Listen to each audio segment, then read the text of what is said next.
Yan na mga kagala, dumating na yung lure natin na in-order.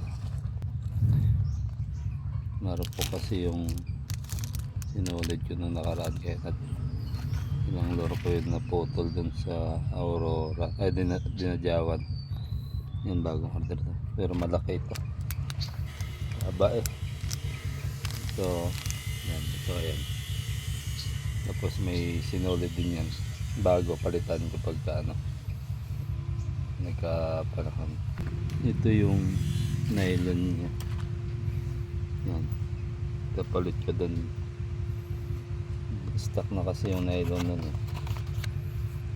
Ito yung ipapalit ko dun, manipis na. Pero yung capacity niya ayun, 300 yards. Ito pang malaliman na ito, yung pang tabing, pero try ko rin sa gilid to kung pwede. Medyo malaki kasi siya, doblehin niya ito oh.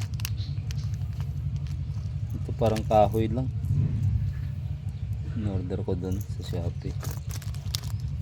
Meron pa niyan darating pa, nantabayanan ko lang.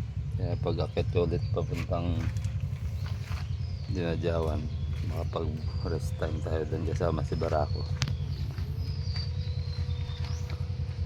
Kasama si Barako dun.